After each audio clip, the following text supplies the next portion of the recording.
You're watching Lost and Found Muscle Cars, and I'm Wes Eisenchain. Over the last 10 years, I have helped over 1,000 people who have posted on my Facebook page, Lost Muscle Cars, find their old car.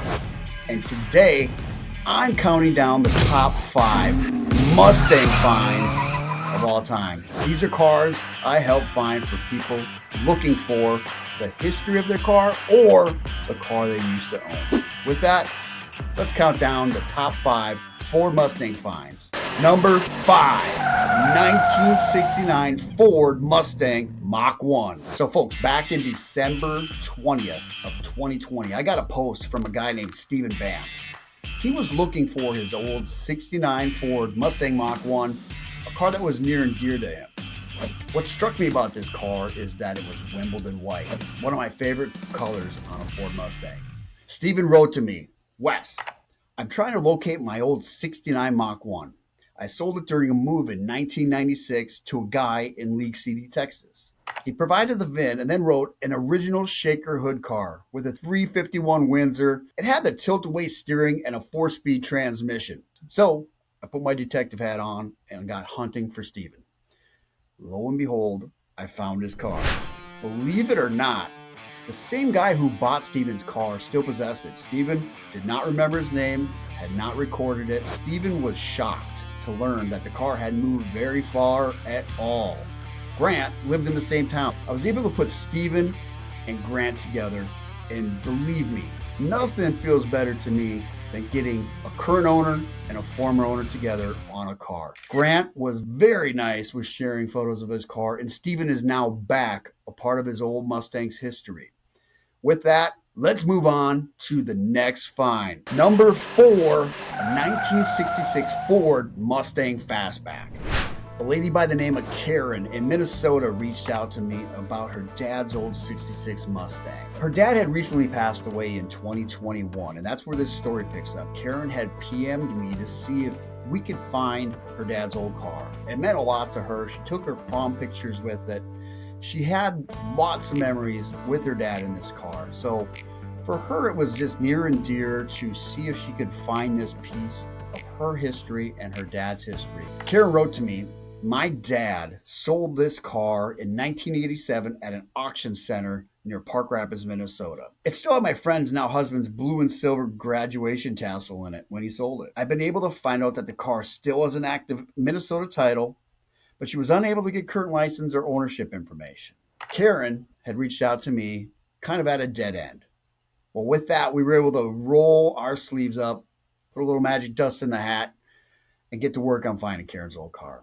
And believe it or not, we did. After we found Karen's car, she actually set up a time to meet with the current owner of the car, who's well aware of how important these cars mean to people. Karen made her way up to northern Minnesota and reconnected with the old Mustang. And she wrote to me, she goes, I have to say, age has not affected it as much as it has me.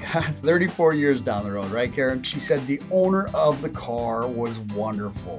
We had a very enjoyable visit. I got an update and we got a bit of history, and we can even go see it again whenever we want. It's little things like that. You know, somebody who actually owns a car who's very receptive to connecting with somebody who's looking for something from the past. That is why this car ranks so high in my top 5 list. Number 3. Back in October 2023, Herman reached out about his 1971 Mach 1 he hadn't seen in 41 years. Yes, that's right, he sold this car in 1982. So he reached out to me and he wrote, looking for my old 1971 Mustang Mach 1. 351 Cleveland automatic, sold in Dallas, and last seen in Dallas about 1982 with new paint. Blue argent wheels, stripes, and trim. He provided the VIN and then wrote, would love to see if it's still out there and possibly for sale. The 71 was a brand new design for the Ford Mustang platform. Wider, fatter, longer, faster. My job then was to help Herman see if we could track down this old 71 Mustang. What was really special about Herman being able to find his car was that the Lost Muscle Cars Facebook page community stepped up. There was a person out there who actually knew of this car Through this contact on Facebook page, Herman was able to get in touch with the current owner and buy back his old 71 Mustang. He wrote to me. I got information from the group that led me to about 20 years ago. From there, I wrote a letter and got more information that led me to the car. It was no kidding, sitting in a barn covered in dust, as you can see. I purchased it and brought it home. The owner I bought it from and his location would like to remain private. Interestingly, it still has the Krager mags that I put on it in 1977. It doesn't get any better than when a person picks up their old car after 41 years. Or does it? Number 2! Back when I wrote my book, Lost Muscle Cars, I wanted to have some home run cars in the book. And one of those was the 1969 Playboy Playmate of the Year car that Connie Kreski got, the pink 69 Shelby GT500. This is a halo car in the Mustang community, and one that had not been seen on the road since the early 70s. How did I find Connie Kreski's missing 69 Shelby? Well, thankfully, the Shelby community is a little bit of an open community as far as sharing information. The VIN on this car had been made public years and years ago. Stories have been done on it. It was a really well-known car. And there were people in the hobby who had successfully found that car, but not made it public.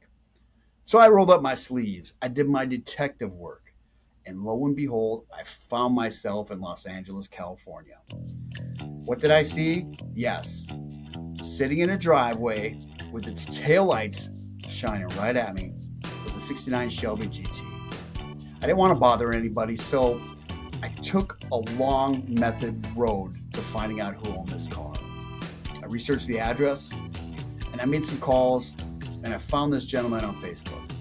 And yes, they knew what they had. They knew they had Connie Kreski's car. How? Because their grandma bought it back in the 70s. They've had this car for almost 50 years. They know what they have. The hobby doesn't know what they have, but we're going to share a little bit of information about it. It's currently being restored. The caretakers love the car, and it's basically been their car for 50 years. So, yes, Connie Kreski's amazing Shelby has been found. We're going to keep the cover on it a little bit longer because it's their car to reveal. That's how the hobby works, guys. But yes, number 2, Connie Kreski Shelby GT500. Hey, we can't have a top 5 without at least one honorable mention. And that honorable mention is a 69 Shelby GT500. Back in 2022, I received a post from a series of 3 brothers. They were looking for their dad's old 69 Shelby. We got cranking on this one, and within 48 hours, we had a tip. We were then able to communicate with the current owner and put them in touch with these 3 brothers. The current owner was ecstatic to learn the history of this car and the passion these 3 brothers had for this thing. And one of the brothers reached out to me after this reunion and wrote, 19 years off and on searching with no success until using Lost Muscle Cars. And within 48 hours, I heard from Wes of its existence. Mom and Dad sold this car in August of 1985. And us 3 sons bought it back in May of 2023. And we made a 2,000-mile round trip as brothers together to bring Dad's old Shelby home. Wes, the page author, communicates clearly. It truly seems most members of this page are humble car lovers, sharing something in common and cheering others on in their own car endeavor. We will be saving up for the repaint to blue, but for now we're just going to enjoy having it back in the family. Huge thank you to Wes and this page. Guys, this is honorable mention. Feels like it should have been number 1. That just shows you how many awesome Mustang stories we have. And number one on the countdown is a car that I was able to personally purchase. I had been looking for prototypes of the 69 Boss 429. back in 1980, the Strange family wrote a book on these cars, and they listed all 7 serial numbers of the prototypes. Believe it or not, they actually withheld the engine code in the VINs. So everybody had been looking all these years for these prototypes and thinking that there was a Z in the VIN. Well, I got creative one day and started dropping in an R, which is actually a 428 Corberjet engine. You won't believe what happened, guys. I found the car for sale on the Corberjet forum. And it had been there for sale for 11 months. Nobody had actually even messaged this guy about it being a potential prototype. I was able to strike a deal. My dad and I and my mom jumped in my pickup and we drove 16 hours out to Utah to pick up Carcraft 1201, the first Boss 429 prototype. It changed the hobby. What we ended up having was we brought in Ford Mustang expert Ed Meyer. This guy is the pinnacle of understanding Boss 429s. Ed and a friend fine-tooth combed this Mustang and confirmed this to be Carcraft 1201, the first ever Boss 429. This car showed many signs left over from its days at Ford, where it was actually used other than just Boss 429 work. It was an introductory show unit, meaning it was one of the first Mustangs ever built with serial number 100031.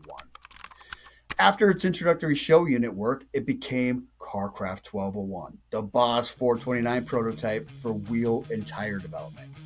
Believe it or not, it kept doing other things at Ford. It moved on to become the mold car for Ohio George Montgomery's straight axle drag car.